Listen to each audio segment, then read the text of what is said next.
আসসালামু আলাইকুম বন্ধুরা, আপনারা কেমন আছেন? আমি আলহামদুলিল্লাহ। আমি এখানে সমস্ত মশলা দিয়ে দিচ্ছি, পেঁয়াজ, রসুন, হলুদ, আদা, জিরা সমস্ত মশলা দিয়ে দিচ্ছি। এখন আমি এখানে অল্প করে একটু মাংস রেখে দিয়েছিলাম,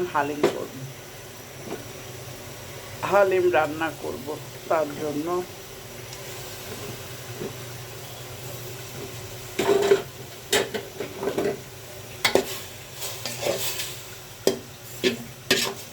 মাংসটা দিয়ে আমি এখন ঢেকে দিব, আস্তে আস্তে কষুন।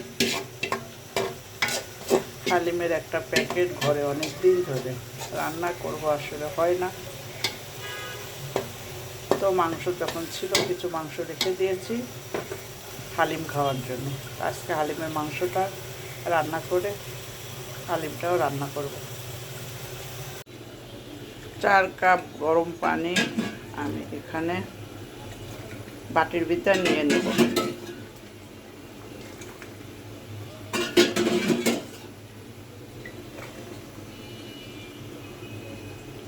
এর ভিতরে শস্য দানাগুলো ভিজিয়ে দিব, হালিমের ডালগুলো ভিজিয়ে দেব। এই যে হালিমের প্যাকেটটা অনেক দিন ধরে বাসায় ছিল, খাওয়া হয় না, তো আজকে খাবো। এটা হচ্ছে পিত্তর শাহী হালিম মিক্সড।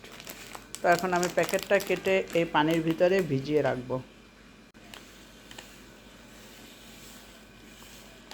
এখানে 15 মিনিট ভিজিয়ে রাখবো। বাটিতে দিয়ে ঢেকে দিলাম, 15 মিনিট পরে আসবো। পেঁয়াজ কেটে নিলাম, এখন আমি ফ্রাই প্যানের ভিতর দিয়ে দিচ্ছি।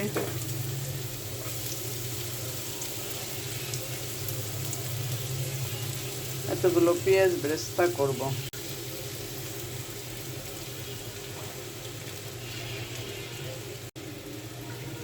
পেঁয়াজগুলো আমি ভেজে নিচ্ছি এখন।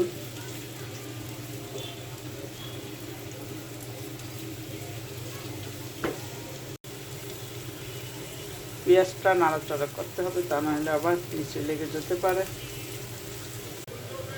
ফাইনালি পেঁয়াজটা বেরেস্তা হয়ে গেছে, এখন আমি এটা উঠিয়ে নিলাম। মাংসটা আস্তে আস্তে সিদ্ধ করার জন্য চুলার উপরে রেখে দিয়েছিলাম। মাংসটা খুব ভালোভাবে সিদ্ধ হয়েছে, একদম আলুর মতো। এই যে এখন আমি এখানে বেরেস্তা দিয়ে দিব। এখান থেকে আমি বেরেস্তা দিয়ে দিচ্ছি।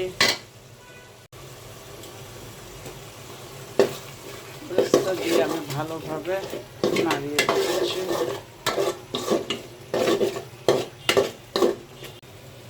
এবার আমি হালিমের মশলাটা দিয়ে দিলাম। এখন এই মাংসের সাথে ভালোভাবে কষিয়ে নিচ্ছি।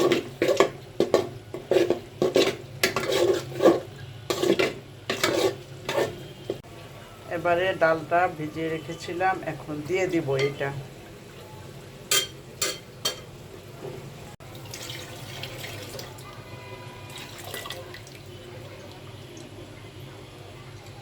বাটিটা ধুয়ে পানি দিয়ে দিলাম।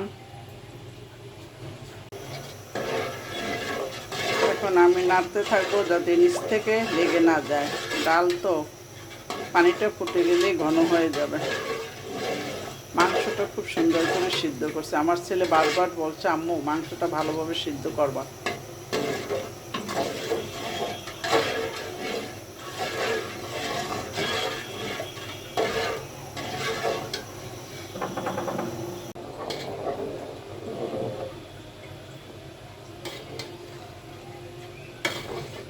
ভালোভাবে নাড়ে দিচ্ছি, হালিম যাতে নিচ থেকে লেগে না যায়।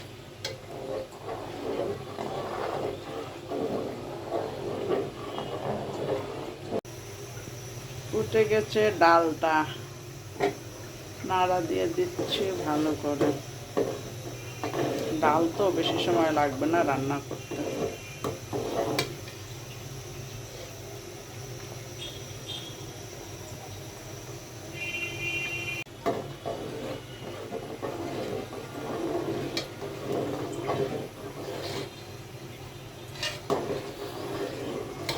আরও ঘন হবে, তারপরে উঠাবো।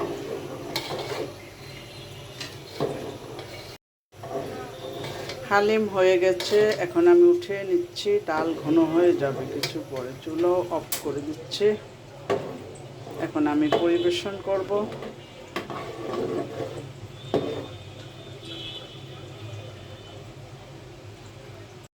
হালিমের ভিতর মাংস ভরপুর দিয়েছি, প্রত্যেকটা চামচে মাংস পাবে এবং মাংসগুলোর সাইজও মোটামুটি বড়ই আছে। আমি হালিমটা এই বাটিতে পরিবেশন করতেছি।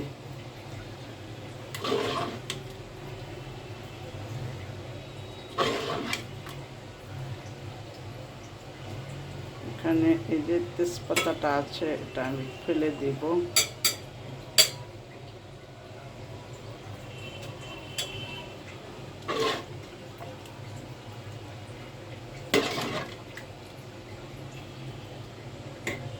অবশেষে রান্না করা হয়ে গেল।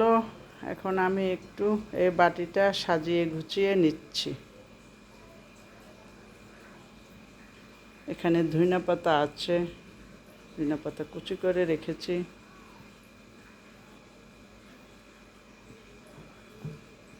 আরও একটু দিলাম, একটু কাঁচা ঝাল দিলাম। তো পরিবেশন করা হয়ে গেল। বন্ধুরা দেখেন, ঝটপট করে আমার মতো যদি কেউ হালিম খেতে চান তাহলে এভাবে বানিয়ে নেবেন। সাথে লেবু আছে, যার যা লাগবে নিয়ে নেবে। বন্ধুরা আপনাদের যদি ভালো লাগে লাইক করবেন, কমেন্ট করবেন।